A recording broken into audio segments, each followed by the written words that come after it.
We are so late. My goodness.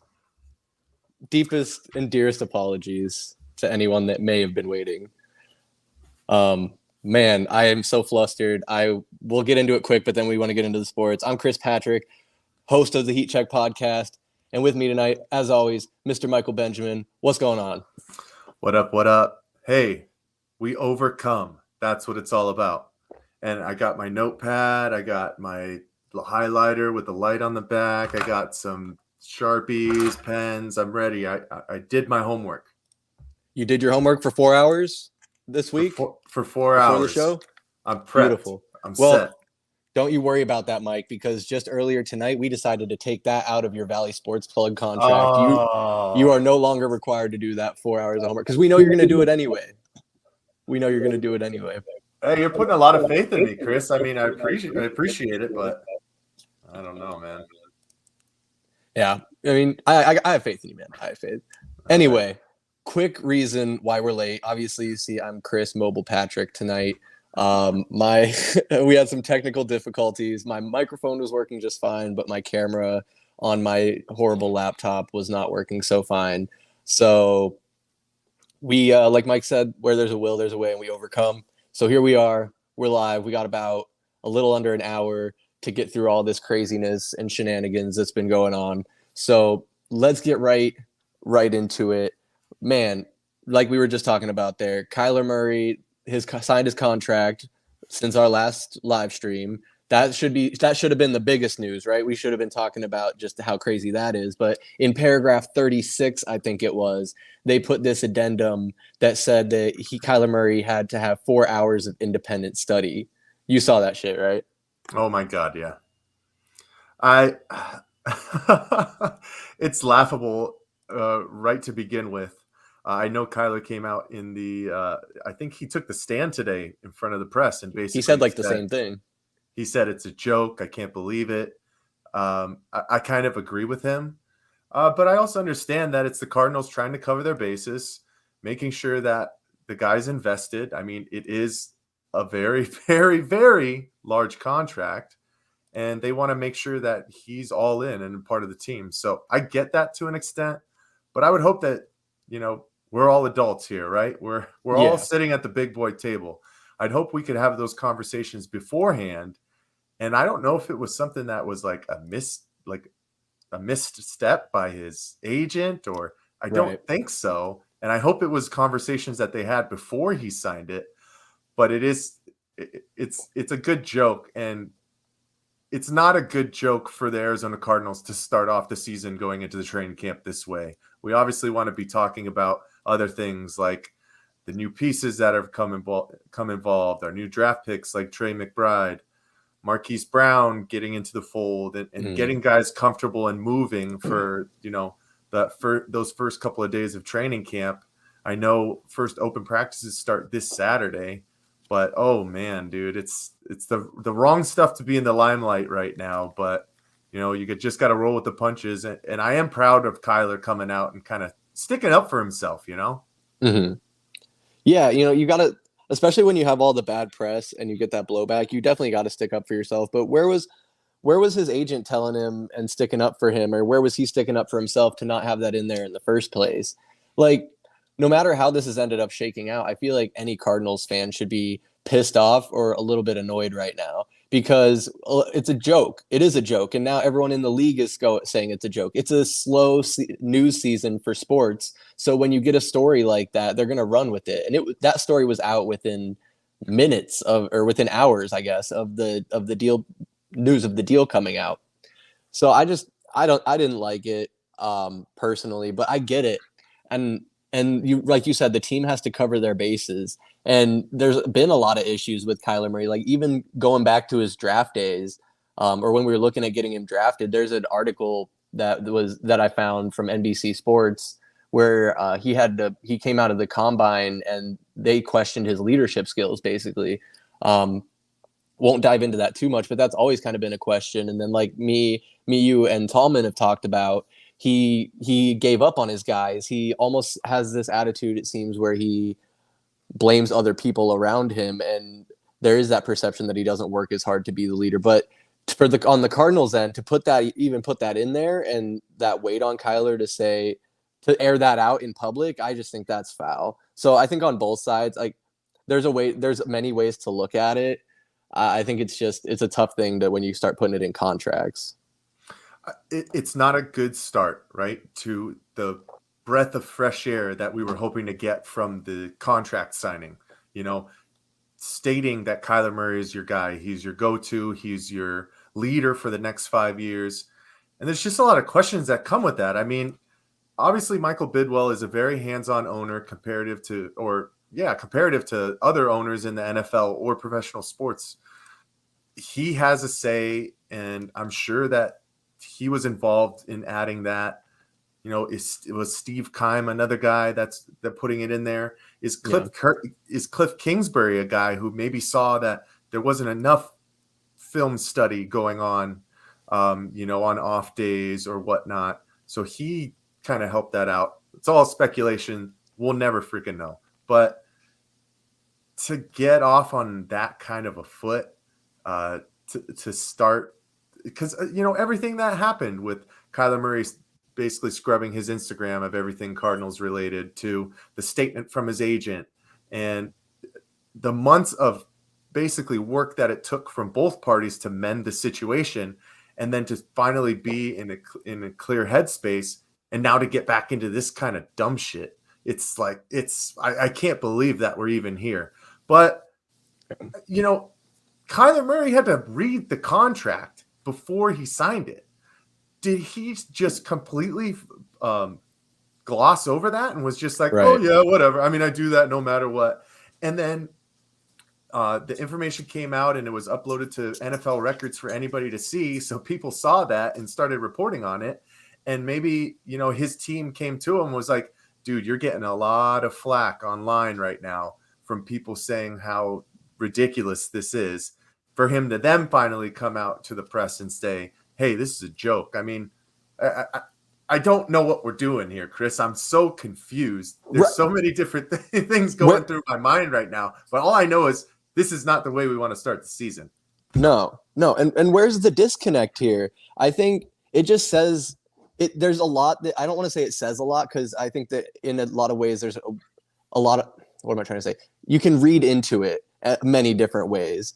And I like I said, who's to blame? Bidwell, Keim, Kingsbury obviously wasn't involved in the negotiations, but you have a setup here where Keim is kind of alpha over Kingsbury, and Kingsbury's like, yeah, I'm just here coaching the guys, being the dude.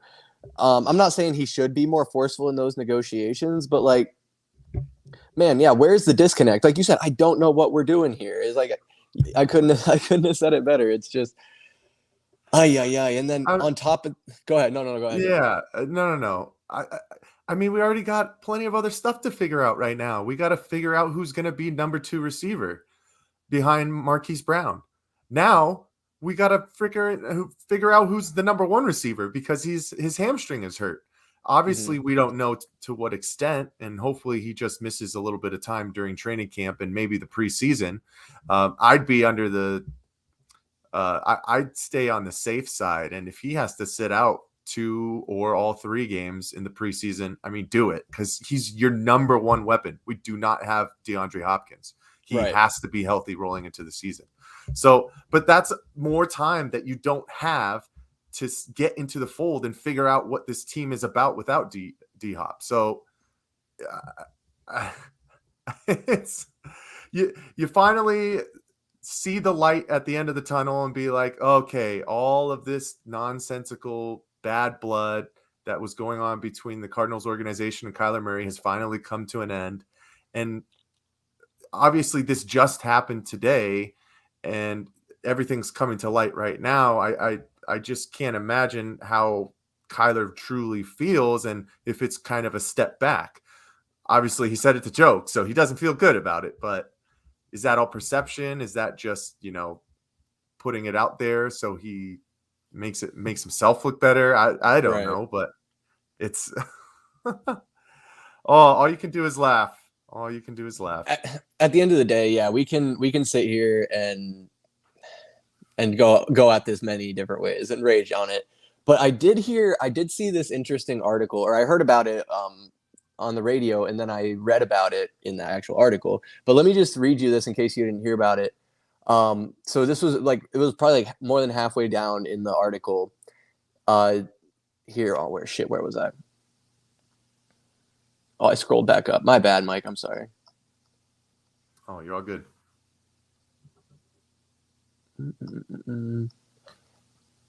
Anyway, basically, I'll just summarize it then because I won't just read it. But basically, it was highlighting the fact that the Cardinals have in the past couple seasons have started hot and then fizzle out and have a sputtering finish to the season. And there's a lot of different factors for that aren't always directly or can't always be blamed on Kyler.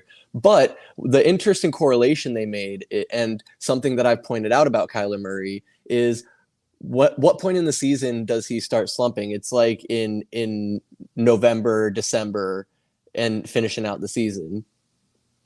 What it was is that what happens in November every year? A new Call of Duty game comes out. Oh, goodness gracious. And Kyler's always the first person to hop on. They even said, I think in the article here, if I've had my shit together, that after the Hail Murray game, within 2 hours, he was on Twitch streaming. I know that you've had conversations about that because it's like, wow, I'm barely seeing like press row go on, and there's Kyler Murray on Twitch already playing. Like, how did he didn't shower, right? The dude probably smells like absolute balls.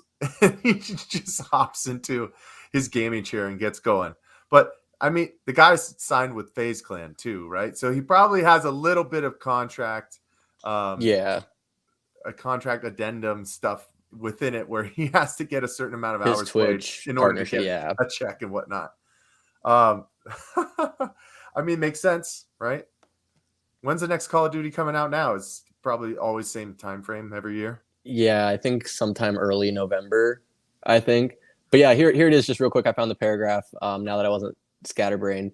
The New York Times story also relayed an anecdote about how Murray went home to play the Call of Duty video game after his signature moment as an NFL quarterback. His 43-yard Hail Murray touchdown pass to DeAndre Hopkins in November 2020 gave the Cardinals the win over the Buffalo Bills. New entries in the Call of Duty series are released in late October or early November, and Murray's NFL numbers have followed a similar pattern after each version is released. In games played after the annual Call of Duty release date over his career, Murray averaged 22.5 fantasy points. In games played after the annual Call of Duty release date, Murray averaged 17.4 fantasy points, a decline of 22.7%. Direct correlation. Gotta be, right? You know what? Dude, FaZe Clan is such a huge organization in gaming. They got to get in touch with Activision or whoever's making the game and get him an early copy. So he's playing next week, and he can suck during the preseason, and then he's all tapped out with the game, and then he could just get going with football. Maybe get it out of the way for a month. Yeah, maybe that's the answer. He's got to figure it out, man, one way or another. Yeah, I mean, I did see some other things too. Like Robert Griffin came out, he tweeted, he said, "Still bothered by Kyler Murray's situation. He has already had to deal with short jokes his entire life. Some say he looks like a toddler out there running around, and now the Cardinals give him a homework clause in his contract. What in the reading rainbow is going on in Arizona?" Hey, I got the same sentiments too, RG3. Yeah. I wonder where he's playing. He's still playing, right? Or is he just... Yeah. Oh, I don't know. That made my hands ride massive. The pine, whatnot. Can you see it?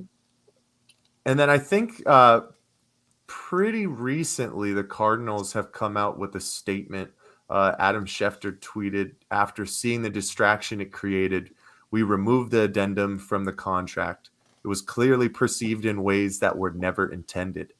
Our confidence in our confidence in Kyler Murray is as high as it's ever been, and nothing demonstrates our belief in his ability to lead this team more than the commitment reflected in this contract." Goodness. When you get the backlash, you got to do some backtracking, right? So that's probably what we're seeing in that regard. But I mean, at the same time, man, with all the bullshit that happened this offseason, the way that the playoffs ended, the way that he came out and didn't want to lead the team to the finish line, even when you're getting your ass kicked, Yep. you would think that they'd have some, concerns or, thoughts in the back of their mind where they're like, is this guy really about it? Or is he really about us? So they're Yeah. trying to cover their asses. And I get it to a certain extent, but I mean, has anybody else ever had a contract addendum like this within a contract? Like, I'd love to see those kind of things. And I know contracts in general for professional sports have a lot of crazy stuff that are stipulated with it, right? You got to hit certain numbers to get certain incentives. I think I just saw one about the Pelicans contract with Zion I was just stating gonna that say. he has to be under, for his body weight and body mass, I think in total has to be under 295. So there's a lot of different things that, are written within these professional contracts because it's worth millions and millions of dollars.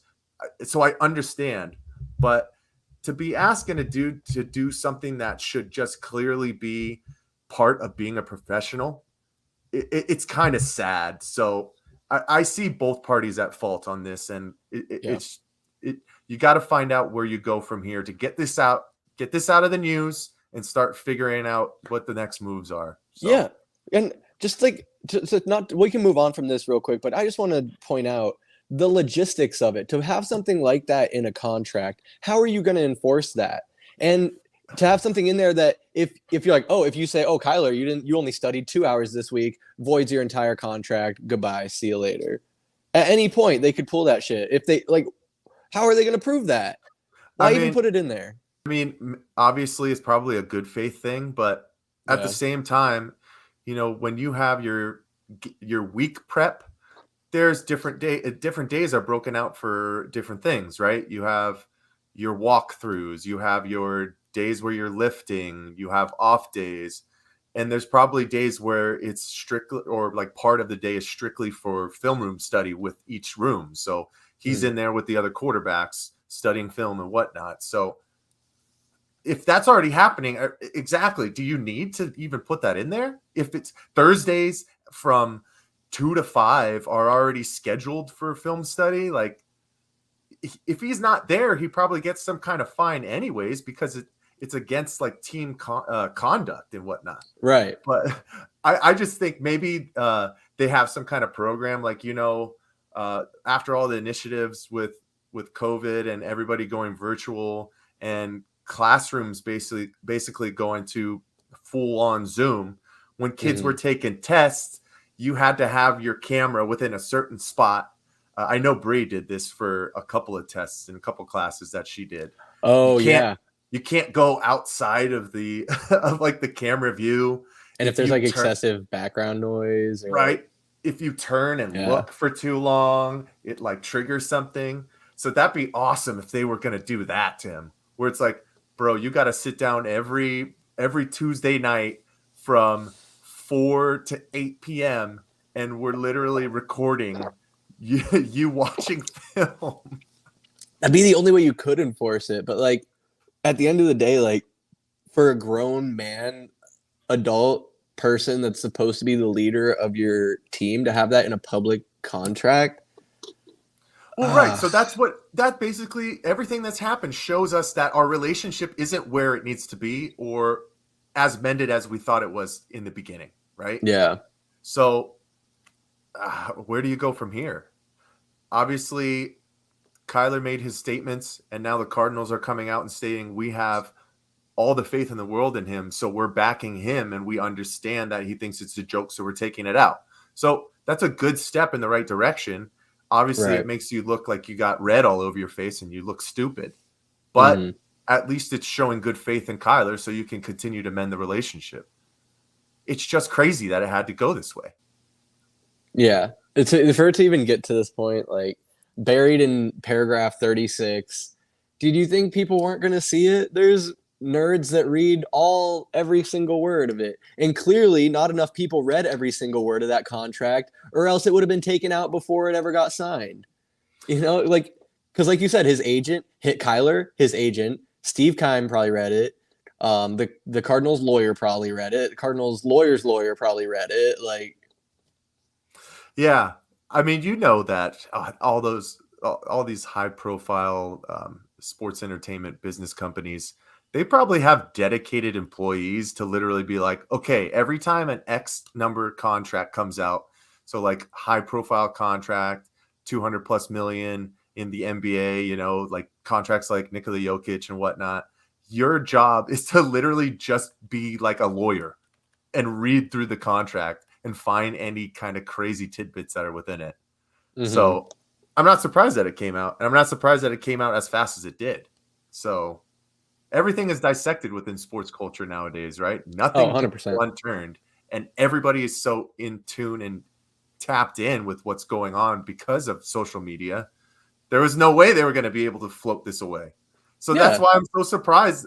Like, what'd you think was going to happen? People were going to freaking laugh at you. And like I said earlier, it's a slow news season. It's the drudge time of the MLB season, right before the trade deadline, right after the All-Star game. There's no football, there's no basketball, there's no hockey even. There's no college anything. There's just nothing. There's nothing. And so of course, the football's become a year-round obsession, and not to beat a dead horse, but you nailed it. Like, there's people that are going to find this shit and are either paid or otherwise to dissect every piece of every contract that ever gets signed. I don't know, but like you said, it's nothing. It's nothing we need to go crazy on. Um, I think. Do you want to keep talking about Cardinals? Oh, we can, or whatever else you got on the docket. I'm free, man. Cool. I want to pull this up because this is one of the most Arizona sports things that I think I've seen in a long time. And I think you might know what I'm talking about. Sorry, I had to share.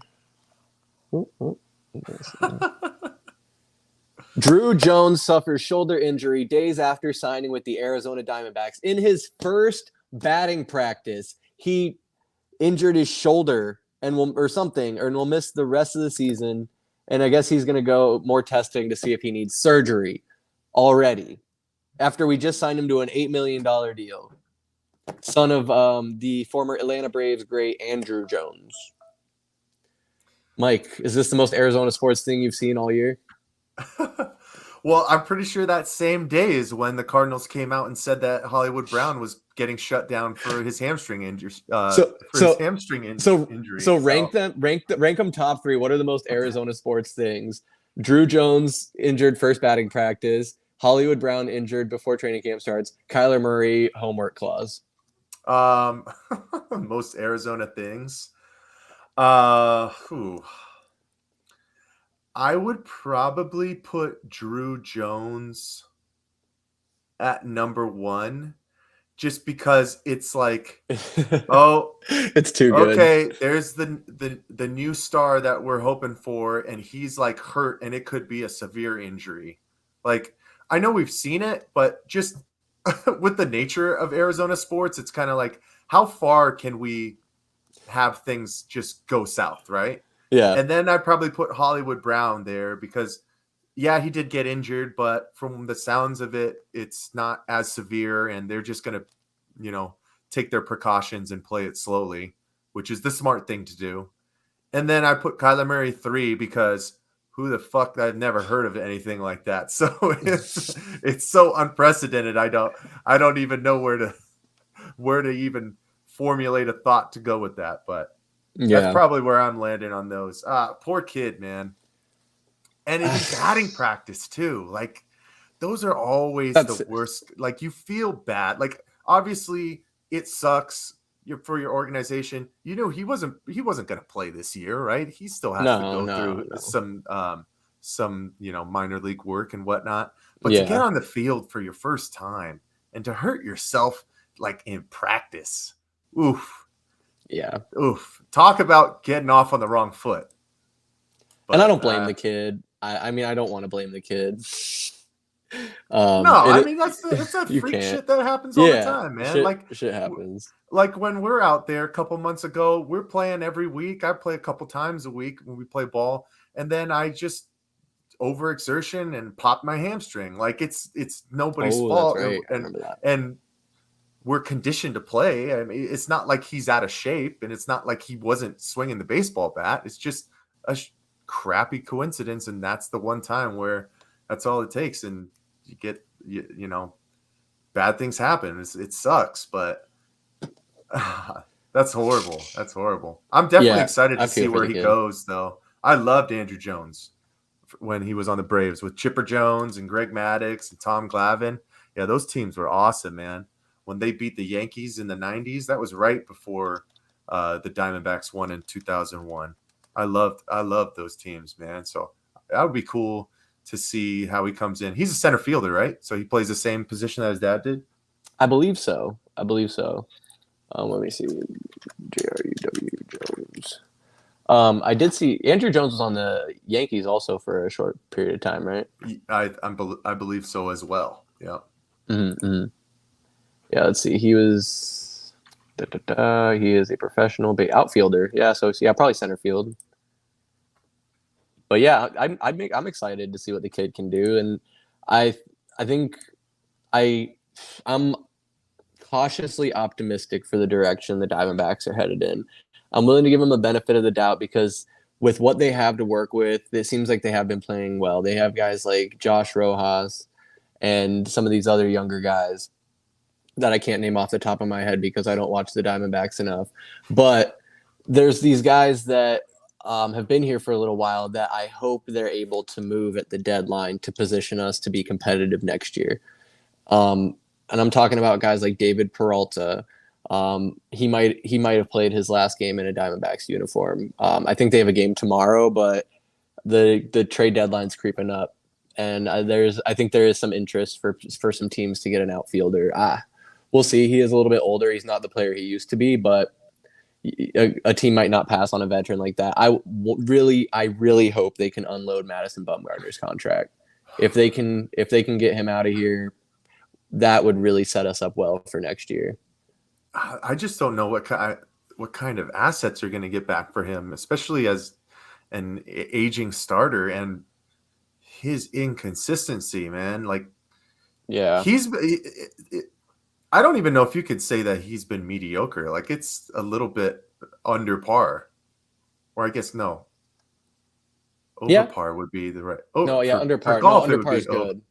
We'll take it, right? It's I a step below. He hasn't been what it's we subpar. wanted, right? So subpar. God, Chris, I gotta go back. I gotta do my own homework, dude. I gotta freaking get back to school. See, I knew you didn't do 4 hours of independent study before this stream. Dude, you weren't watching me, man. I'm not gonna do shit. You know what I mean? Well, oh yeah, we took it out. You're right. I said we took it out of your contract. But no, what were you saying? I just for as far as Madison Bumgarner, I don't know what you're gonna get. You'll probably be able to get a couple of prospects and see what you can make out of them, but you're not gonna get too high of impact players. I feel, at least from the get go.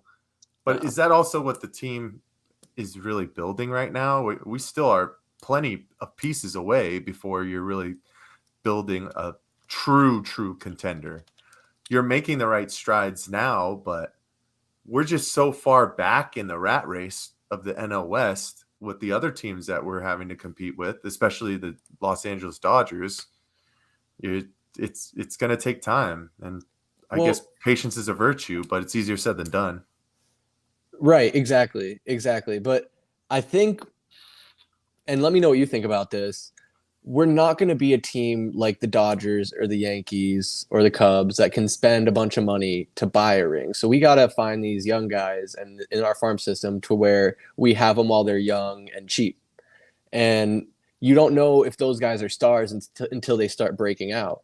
So I just pulled up the roster here, and I do recognize, a lot of these names. Dalton Varsho, he's a catcher. He's a guy who's been pretty good. We might get rid of Ketel Marte. Christian Walker, I've heard, is also on the trade block, up for grabs. And Joe Mantiply, our lone all-star. But then, like we're talking about the young guys, excuse me, Alec Thomas. My goodness, seeing that he's born in April of 2000, that just That's weird. That's all we're gonna see from professional athletes moving forward, man. All of them are 2000s kids. Yeah, no, that's true. Anyone 22 or younger, pretty much at this point. But because my throat's getting dry, I'm going to get to the point. Basically, I think we have to have a young, flourishing team where we're going to have one, two, probably only one or two. I want to say 3 years optimistically, but nothing ever works out when I'm optimistic. To have these young guys before they get past their rookie deal and their arbitration and they go elsewhere and to the Yankees and the Dodgers. Mm-hmm.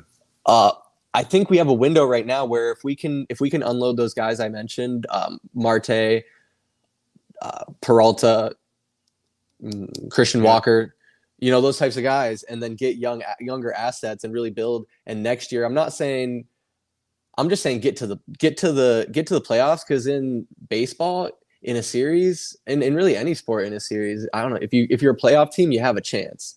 And I'd love to see the Diamondbacks have a chance, and this is what I want you to speak on. Do you kind of agree with that, or do you think they might get to a point like the 01 was kind of looked at as like they went all out 1 year, bought a bunch of players that were, either aging or cheap deals to go at a 1 year run?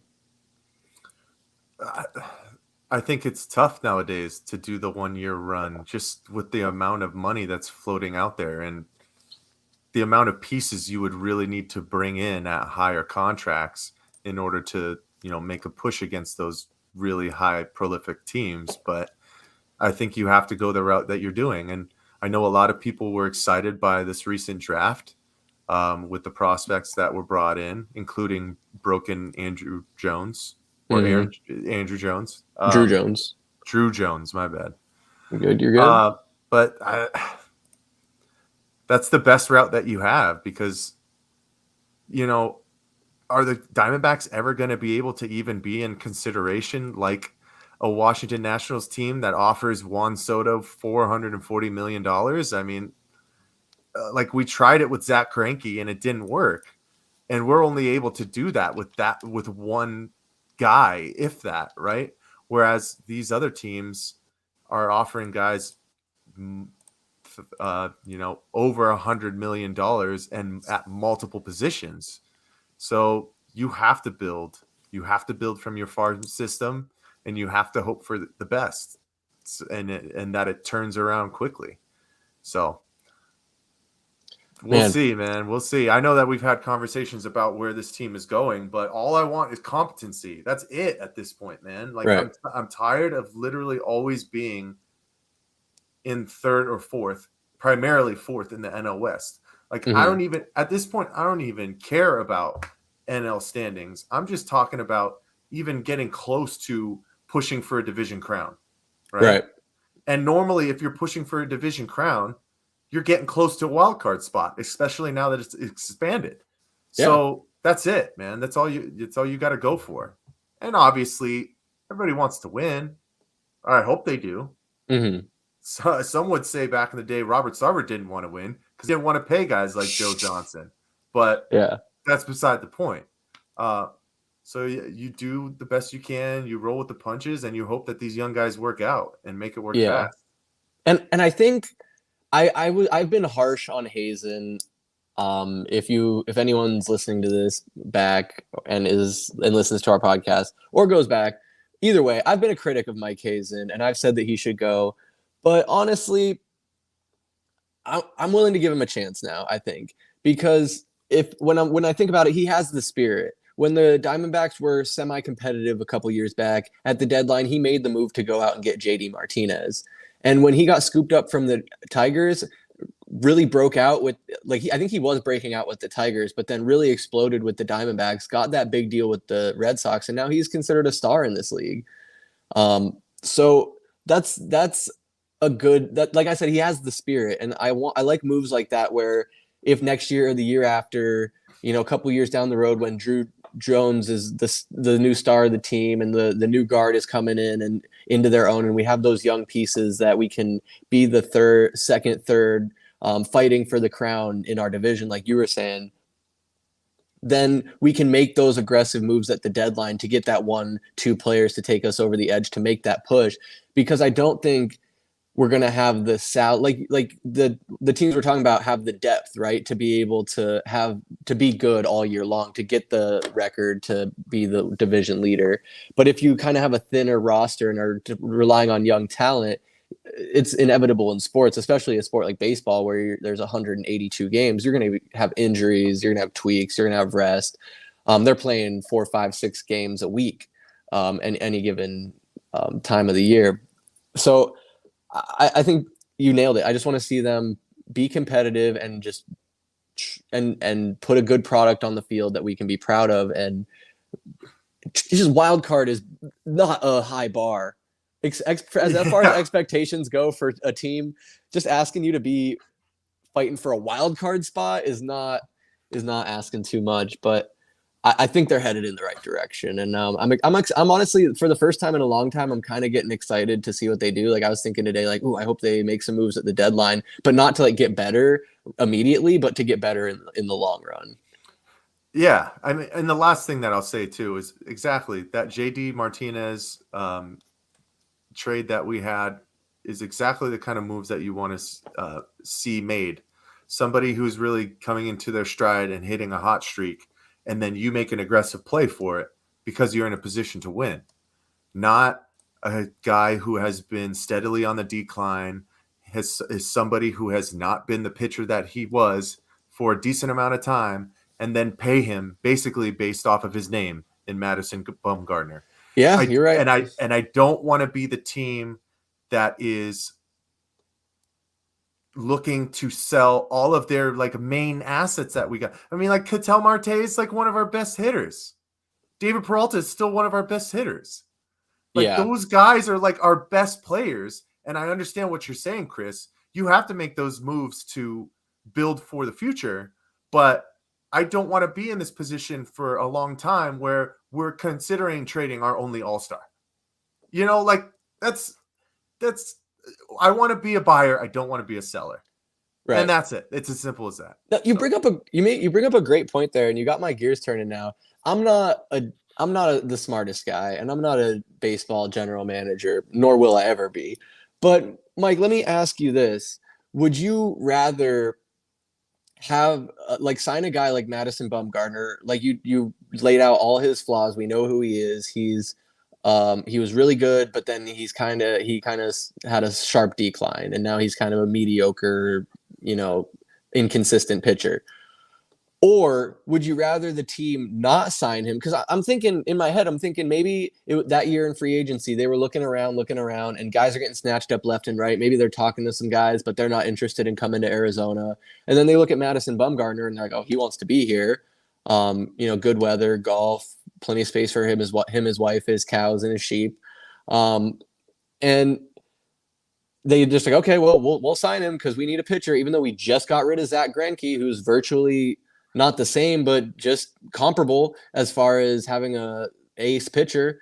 Madison Bumgarner hasn't been an ace by any means. But getting back to the point of my question, would you rather they sign Madison Bumgarner or they don't sign anybody and take that cap space into the season, see how it pans out, and maybe trade one of your prospects to sign a guy that has a heavier contract that's better than Madison Bumgarner, or get multiple pieces and have room for their contracts to make you better? I mean, hindsight's always going to be 2020 because we've seen what's happened the past 2 years, right? It's just 2 years.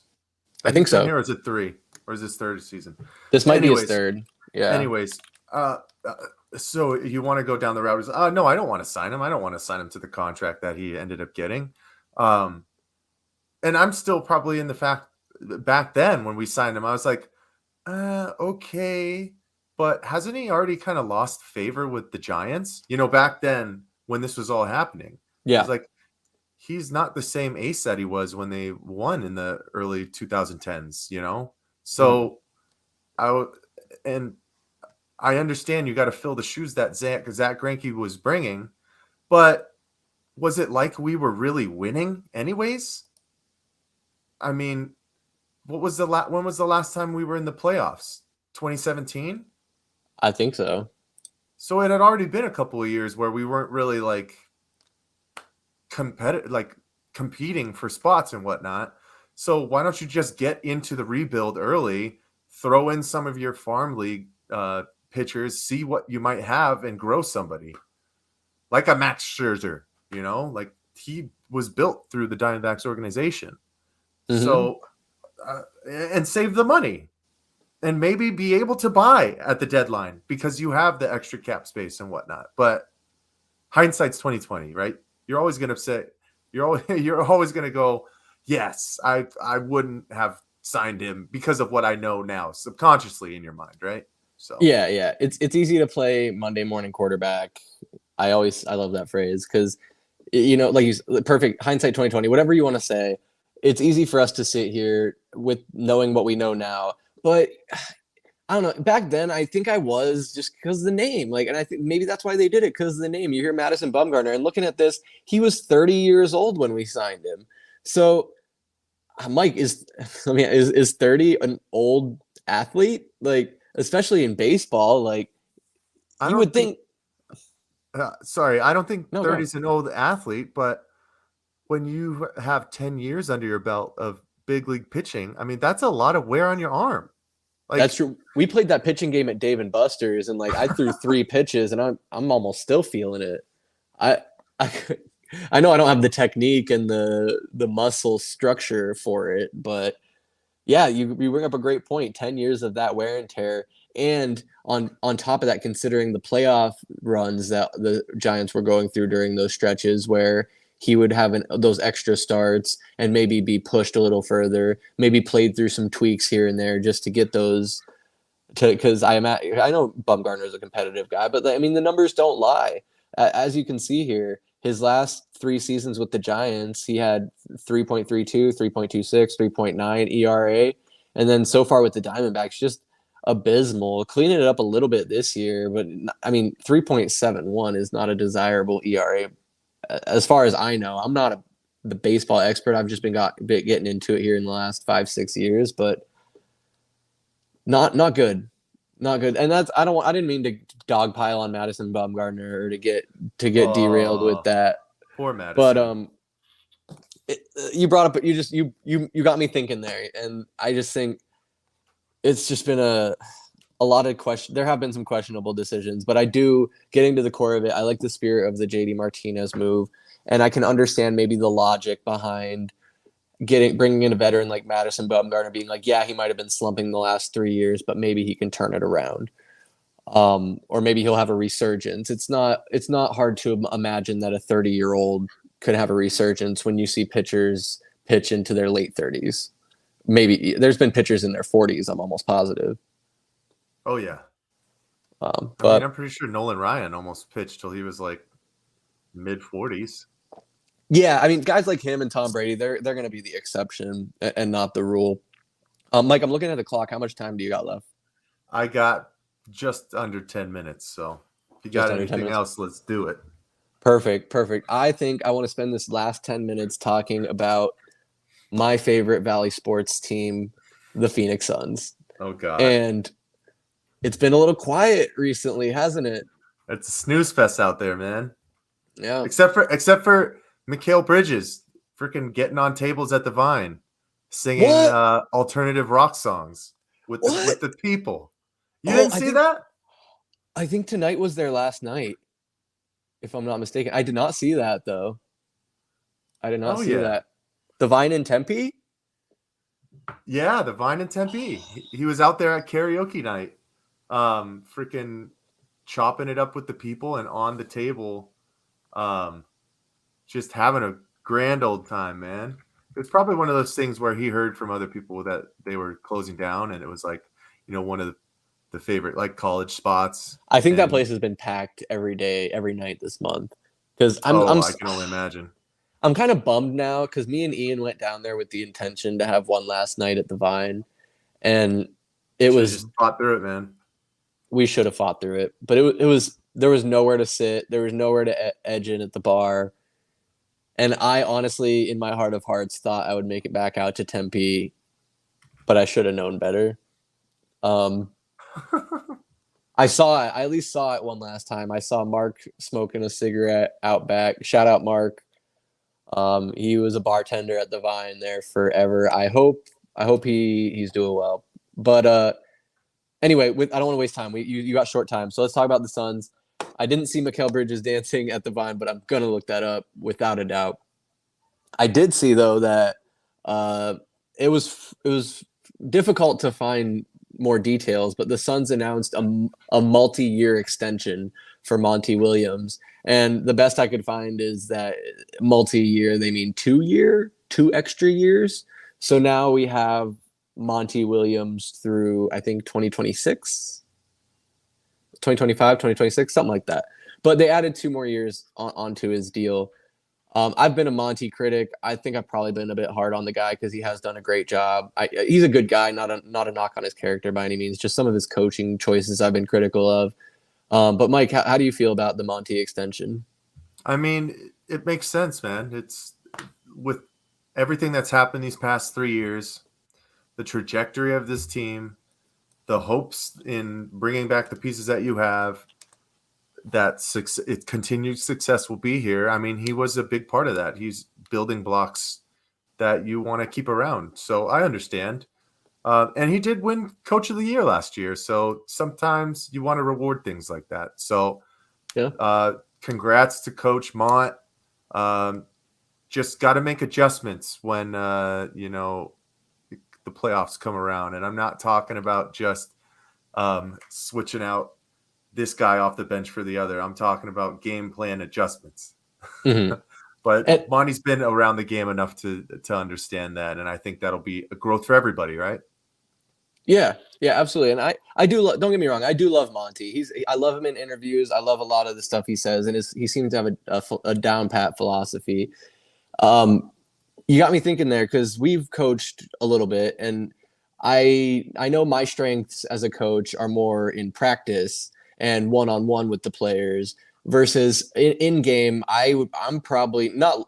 I don't want to. I'm not Monty Williams by any means, but I don't make as many when we're in the timeouts. I don't have as much of a way to articulate the adjustments. Like when we were coaching together, you always had a bunch to say. The ref was blowing their whistle trying to get our guys on the court, and you were still drilling them. You got to box out this guy when you're rushing up the court. Whatever, all these adjustments that you're spitting out at them. So what I'm saying is some coaches can do both. They're great in practice. They're great in game. But do you think some coaches are like me are better, even in the NBA, are more off the court kind of better coaches for like developing these guys, working with them in practice, always being there for them. But then when it's in game, they're not always making the best adjustments versus on the other hand, maybe some guys make great in-game adjustments, but they're not always the best in the practice setting. I think that's a great question because obviously you're talking about extended amount of time where you're just focused on yourselves and what you're doing to get better when it comes down to the practice side. You might have an hour and a half, 2 hour practice where you can really hone in and talk about certain points over and over and over and drill it into their heads to make them see what you're talking about. Whereas in games, everything is so fast paced, everything is on the fly. You really have to come down to quick adjustments on what you see and pray to God that your team understands what you're talking about, Yeah. from what you see, because it's different when you're sitting back, right? Comparative to when you're playing. You only have a certain full view of the court when you're playing. I'm running down, I can only see here. I try to have the best court vision that I can. But when you're sitting back from a coach's view, you get to see the entire court and see how things are played out or where adjustments are happening, maybe to one side on the defense, attacking, a poor defender over here and whatnot. And I could see where you could say that some coaches might be built differently for other areas. But when you're a head coach, you have to be able to do both, right? If Very true. you're one of Monty's guys that's sitting fifth on the bench, yeah, he's the one who's probably taking the centers down into the low block at practice and helping him with a over the shoulder left-handed scoop and whatnot. But Monty Williams, he has a grander scheme at play that he has to be working on. And I understand you always want to play to your guys' strengths, But if it's something that's continuously not working, why aren't you going to try and go a different way where most of these guys, well, not most of these guys are the best basketball players in the world. They should have multiple facets in their game. So you should be able to focus more in the post or get them off of pick and rolls a little bit, have some more curls set. Like you just can't sit here and tell me that, oh, we weren't fast enough to make those adjustments. These are NBA professional players, man. It should literally it should take me looking at him and looking to one spot for them to understand, okay, I want you to go there. And I don't even have to say anything.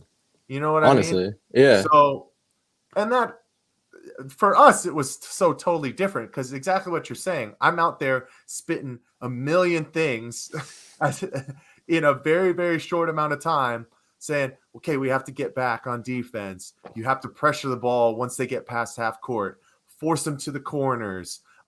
When you're on offense, swing the ball. And we're just listing and listing and listing. These kids are so overwhelmed with everything. It's like, that might come back down on me. I need to reel it in a little bit. And I wouldn't say one thing, but I understand what you're saying.